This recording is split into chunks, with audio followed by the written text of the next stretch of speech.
आंबा, पेरू, लिची या फळझाडांची भारतात मोठ्या प्रमाणावर लागवड केली जाते।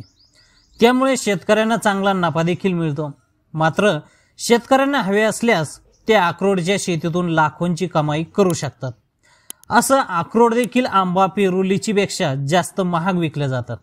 भारताबरोबरच आंतरराष्ट्रीय बाजारातही याला चांगली मागणी आहे। अशा परिस्थितीत फळझाडांची लागवड करणाऱ्या शेतकऱ्यांसाठी अक्रोडची शेती अत्यंत फायदेशीर ठरू शकते।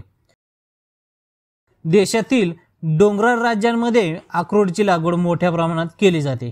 जर तुम्हालाही अक्रोडची लागवड करायची असेल तर काही खास गोष्टी लक्षात ठेवून त्याच्यापासून बंपर उत्पादन मिळवता येतं।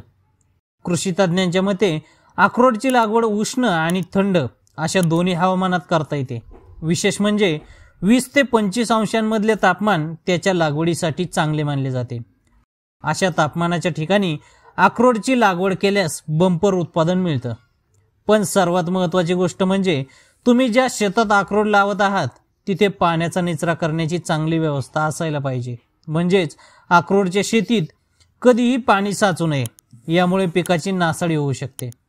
नर्सरीमध्ये अक्रोडची रोपही तयार केली जातात। रोपवाटिकेत त्याचे रोपटे तयार करण्यासाठी कलम पद्धतीचा वापर केला जातो।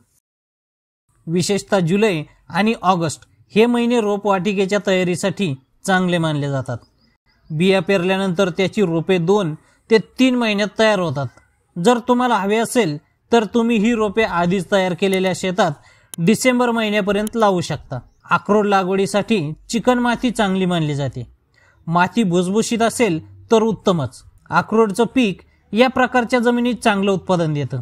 त्याचबरोबर अक्रोड लागवडीसाठी वेळेवर पाणी देखील अत्यंत आवश्यक असतं। अक्रोडच्या रोपाला उन्हाळ्यात दर आठवड्याला आणि हिवाळ्यात 20 ते 30 दिवसांनी पाणी द्यावं लागतं। त्याची रोपं पूर्णपणे विकसित होण्यासाठी 7 ते 8 महिने लागतात।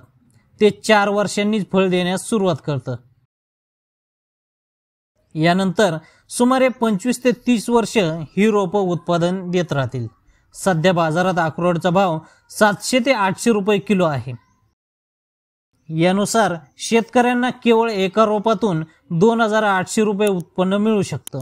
जर तुम्ही 100 रोपं लावली असतील तर तुमचे उत्पन्न लाखोंच्या घरात आहे। तर अक्रोडच्या या शेतीबद्दल तुम्हाला ही माहिती कशी वाटली कमेंट करून आम्हाला नक्की सांगा। असेच नवनवीन व्हिडिओ पाहण्यासाठी फॉलो करा आणि सबस्क्राईब करा